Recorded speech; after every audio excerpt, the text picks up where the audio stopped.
सर्वसामान्यांचा बुलंद आवाज बीजी 24 तास. हे काम नव्हे, जबाबदारी आमची.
आज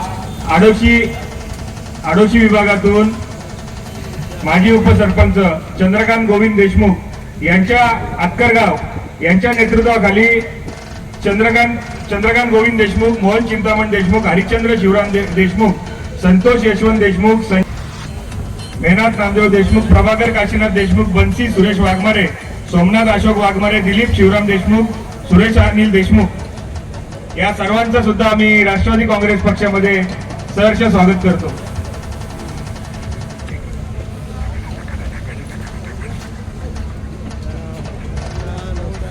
कोल्हापूर तालुक्यातून टेंबेवाडी या गावातून उल्हास यशवंत देशमुख यांच्या नेतृत्वाखाली मी उल्हासजी यशवंत देशमुख यांना विनंती करतो की आपण व्यासपीठावर आहे. उल्हास यशवंत देशमुख, अनिल रामभाऊ उतेकर, प्रकाश यशवंत देशमुख, नवीन बबनराव देशमुख, पांडुरंग किसन कोतेकर, विलास यशवंत देशमुख, भाविक देशमुख, रुपेश उल्हास देशमुख आणि जयदेव पांडुरंग कोतकर या सर्वांचं राष्ट्रवादी काँग्रेस पक्षामध्ये मी सहर्ष स्वागत करत आहे. सावरोली ग्रामपंचायतीतून सावरोली विभागातून संदीप घोसाळकर, विलास पालकर, संदेश घोसाळकर यांचा सुद्धा आज प्रवेश होत आहे. मी सावरोली गावातील या प्रवेशकर्त्यांना विनंती करतो की आपण व्यासपीठावर आहे. आज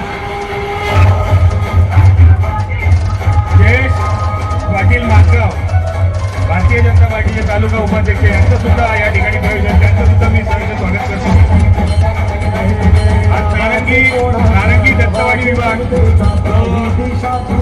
मोठा विभाग आहे, 36 विभाग आपला.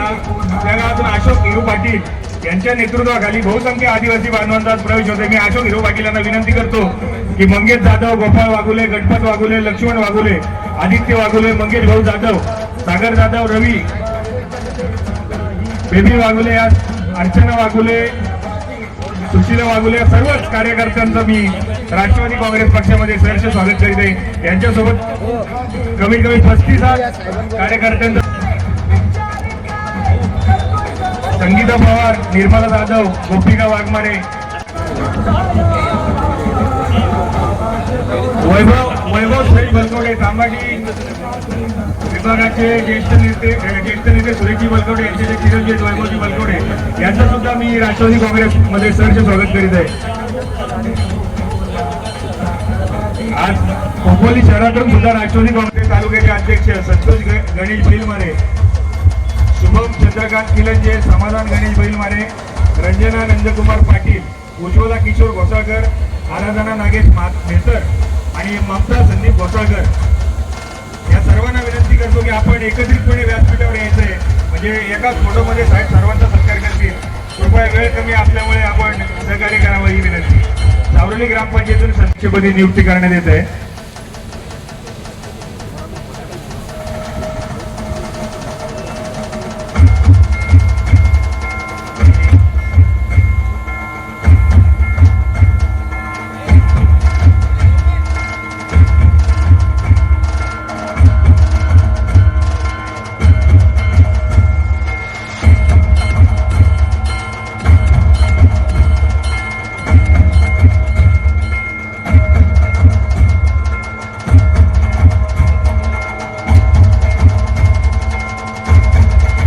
सरपंच तुषार ज्ञानेश्वर गायकवाड, परेश परशुराम गायकवाड, निलेश संजय लोते, आशा पांडुरंग वाघमारे, देवकी गंडूवीर आणि नीलम संजय लोते, आशा पांडुरंग वाघमारे, देवकी गंडूवीर, सागर संजय बारसकर या सर्वांना विनंती आहे की आपण व्यासपीठावर स्वीकारण्यासाठी जायचे.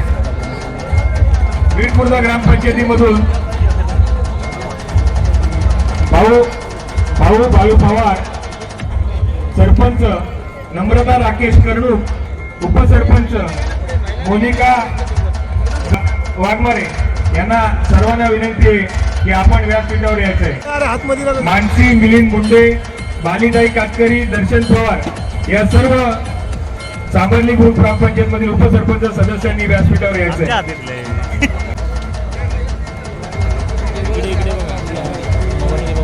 त्याच्यानंतर ग्रुप ग्रामपंचायत ठाणे नावे सरपंचपदी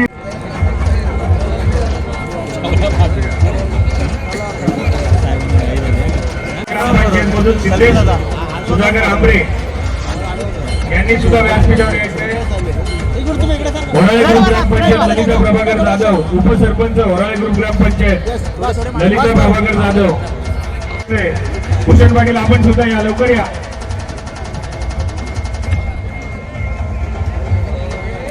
ग्रुप ग्रामपंचायत वासांबे व मेंदरी या सर्वांनी व्यासपीठावर यायचंय.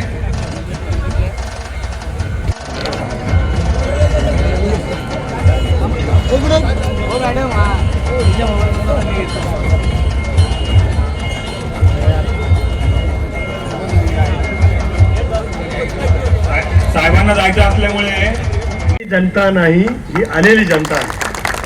हे आणलेली सर्वसामान्य नाही, तर आलेला जबरदस्त राष्ट्रवादी काँग्रेस पक्षाचा तळागाळातला कार्यकर्ता आहे, ज्याच्या पाठीमागे जनसामान्य माणसाची ताकद आणि शक्ती उभी आहे. अशा पैकी जनसमुदाय ज्याला बसतो जमतो त्याला पक्षाच्या ताकद किती पद्धतीने खोलवर पद्धतीने जनामध्ये सर्वसामान्यांच्या मध्ये रुजलेली आहे, त्याचं एक तऱ्हेचं द्योतक आपल्याला त्या ठिकाणी त्यानिमित्ताने पाहायला मिळतंय. सुधास शेठ तुम्ही काम करत राहा. अजितदादांनी सांगितलेलंच आहे, प्रफुल्लबाईंनी, भुजबळ साहेबांनी राष्ट्रवादी काँग्रेस पक्षाची पूर्णपणाची ताकद आपल्या पाठीमागे 100% उभी आहे, एवढा शब्द आजच्या या कार्यक्रमाच्या निमित्ताने या ठिकाणी देतो. या भव्य दिव्य कार्यालयाचं या ठिकाणी लोकार्पण झालं असं जाहीर करतो. हनुमंत शेट्टी त्यांचंही कार्यालय दाखवलं, तालुकाध्यक्षांनी संतोषजींनी. माझ्या कार्यालयाच्या नावाखाली हनुमंत शेठचं कार्यालय जे बनवलं ते पण दाखवलं. म्हणजे मुंबईला प्रदेश राष्ट्रवादी काँग्रेस पक्षाच्या अध्यक्षाला जे कार्यालय नाही त्याच्यापेक्षा अतिशय चांगलं कार्यालय कर्जतला आणि खालापूरला या ठिकाणी आज सुधास शेठ तुम्ही उभं करून दिलं. मला पण मुंबईला काय देता आलं तर बघा काय पण कार्यकर्त्याची प्रतिष्ठा, सन्मान आणि जनमानसामध्ये पक्ष म्हणून काम करत असतानाच त्याला तशाच पद्धतीने कशी ताकद दिली जाईल एक तऱ्हेचा विश्वास या ठिकाणी दाखवण्याचा प्रयत्न आपल्या नेतृत्वाने या ठिकाणी केला. मला विश्वास आहे की संतोषजी तुम्ही असाल, कुमार असेल, प्राचिताई असतील, संतोष असतील, अल्पसंख्याक सेलचे इब्राहिमभाई असतील, सर्व सहकारी असतील, या सर्व सहकाऱ्यांचं नियमितपणाचं उपस्थिती या कार्यालयाच्या माध्यमातून या ठिकाणी निश्चितपणे राहील. महिला भगिनींची सुद्धा संख्या या ठिकाणी मोठ्या प्रमाणावरती आहे. 18 तारखेला म्हणजे परवाच दादांच्या उपस्थितीमध्ये महिला राष्ट्रवादी काँग्रेस पक्षाचा राज्याचा फार मोठा मेळावा षण्मुखाना हॉलमध्ये त्या ठिकाणी घेतलेला आहे. रुपालीताईंनी त्या ठिकाणी आयोजित केला आहे. सर्व मंत्रिमंडळ त्या ठिकाणी उपस्थित राहणार आहे. अदिती पण त्या ठिकाणी आहे. म्हणजे या दोन्ही तालुक्यातल्या सुद्धा महिला भगिनी चांगल्या संख्येने आणि जिल्ह्यातल्या महिला भगिनी सुद्धा त्या ठिकाणी उपस्थित राहणार आहेत. 50% लोकसंख्या असलेल्या महिला भगिनींना केवळ सक्रिय राजकारणामध्ये नव्हेच तर त्यांच्या व्यक्तिगत जीवनामध्ये त्यांची प्रतिष्ठा, सन्मान आणि त्यांच्या कर्तृत्वाला, त्यांच्या सृजनशीलतेला, त्यांच्या सहनशक्तीला अधिक कशी दाद देता येईल याचा सर्वंकषपेचा प्रयत्न राष्ट्रवादी काँग्रेस पक्षाच्या माध्यमातून, महायुतीच्या सरकारच्या माध्यमातून त्या ठिकाणी केला जाईल. एवढंच या ठिकाणी या निमित्ताने सांगतो. पुन्हा एकदा तिन्ही सांजेची वेळ झाली. या ठिकाणी उत्तम पद्धतीची हवा आहे. सगळेजण मगाशी मला बाहेर म्हणताना सारखे म्हणत होते ऊन आहे, ऊन आहे. आता उन्हातानाच फिरणारे आपण सगळे कार्यकर्ते, सुरेश पाटील नेहमीप्रमाणे उशिरा आले पण आले. आता भगवान असे सगळे इथे खोपोलीला गेलो तर म्हणाले दुपारी पुण्यासारखी व्यवस्था असते तिथे. ते दुपारची वामकुक्षी झाल्याशिवाय खोपोलीकर त्या ठिकाणी बाहेर पडत नसतं असं म्हटलं जातं. असं खोपोलीकरांनी मला सांगितलं. माझा काय त्याच्याबद्दल आक्षेप असण्याचं काही कारण नाही. पण शेवटी तुम्ही आम्ही गमतीचा भाग सोडा, सर्वसामान्य माणसाच्या व्यापक हितासाठी जपणारे कार्यकर्ते असल्यामुळे त्याच पद्धतीने वाहून देऊन या पद्धतीने काम करण्याचा प्रयत्न करू.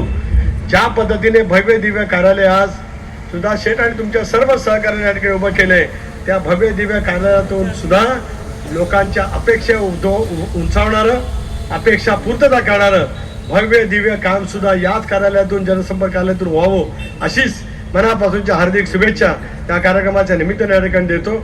वेळेची मर्यादा असल्यामुळे अधिक बोलायचं होतं. सर्व सहकार्यात सुद्धा आपलं मनोगत या ठिकाणी व्यक्त करायचं होतं. मला असं वाटतं जिल्हा महिला अध्यक्ष सुद्धा बोलणार होत्या, पण प्रदेश महिला अध्यक्षांची काहीतरी झूम मिटिंग असल्यामुळे त्या ठिकाणी उपस्थित नाहीत. युवकांचा मेळावा सुद्धा अंकित आता पुढच्या कालावधीमध्ये होणार आहे. ते आपल्याला सुद्धा थोडंसं झटून काम करावं लागणार आहे. विद्यार्थ्यांचा सुद्धा त्या ठिकाणी होणार आहे. आपण सर्वजण अजितदादांच्या पाठीमागे रायगड जिल्हा ऐतिहासिक असलेला जिल्हा त्याच ताकदीने उभा करण्याचा प्रयत्न करूया. पुन्हा एकदा आपल्या सर्वांना मनपूर्वक हार्दिक शुभेच्छा. जय हिंद, जय महाराष्ट्र, जय राष्ट्रवादी.